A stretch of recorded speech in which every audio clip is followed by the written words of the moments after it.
Where Eagles Dare is a World War II action film released in 1968. The movie starred Clint Eastwood, Richard Burton, and Mary Ure. It was directed by Brian G. Hutton and filmed across locations in Bavaria and Austria. The movie was adapted from the novel by Alistair MacLean, who also wrote the screenplay himself. Because the original author handled both versions, the film remained very close to the source material. A British military aircraft is shot down over German-occupied territory during World War II. The only survivor, an American general, is captured by German forces and transported to a heavily guarded SS fortress. The prisoner is held inside Schloss Adler, a mountaintop castle in Bavaria that is considered nearly impossible to infiltrate. What the Germans do not realize is that the general possesses highly classified knowledge about the upcoming D-Day invasion. Fearing this information could be extracted during interrogation, British command authorizes a rescue operation.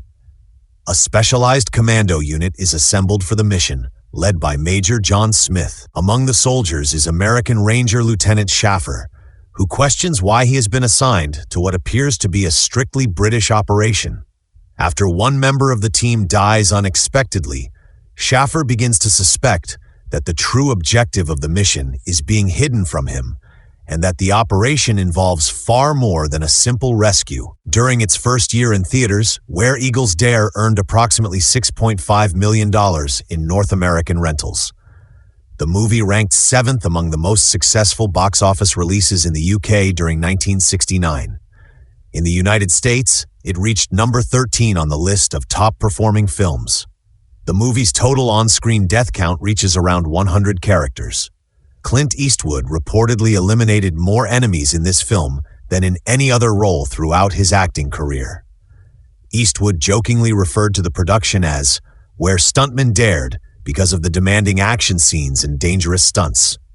The sequences supposedly taking place at Schloss Adler were not actually filmed there, because the real castle was being used as a police training facility. Instead, filmmakers used Schloss Hohenwerfen in Austria for many exterior scenes. Since this location lacked cable cars, additional footage had to be shot elsewhere. Today, Schloss Hohenwerfen is open to visitors and is known for its falconry demonstrations.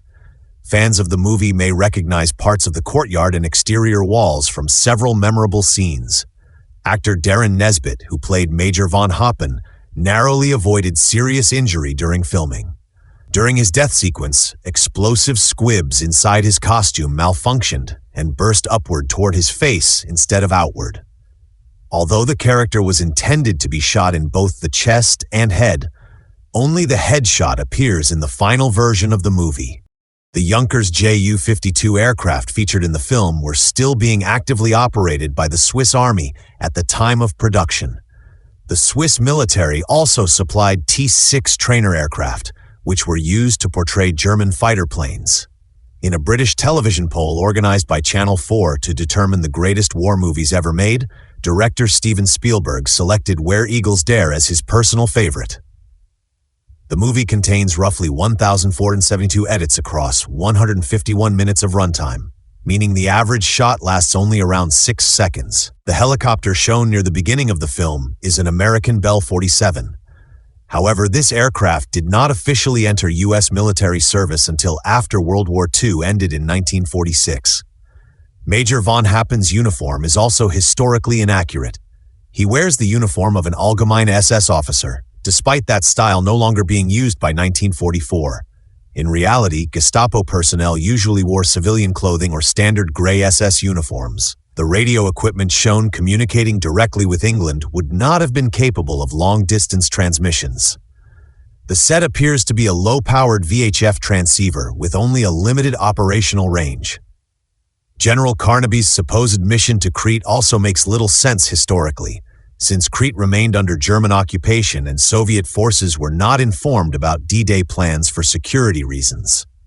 At one point, Richard Burton is seen saluting a lower-ranking soldier while crossing a public square. Military protocol would have made this highly unlikely, since officers do not normally salute subordinates first. Near the end of the movie, a tracked military vehicle appears in the background as a bus drives through a village. The vehicle is a Hotchkiss LPZ, which was not produced until the 1960s. Inside the castle's radio room, German soldiers are heard changing music stations. The style of music playing sounds much more like 1960s popular music than anything associated with the 1940s. Another continuity error appears during the cable car escape sequence. Ground-level shots show a dry road with parked German vehicles nearby, while the view from the cable car itself shows a completely snow-covered road with no vehicles present.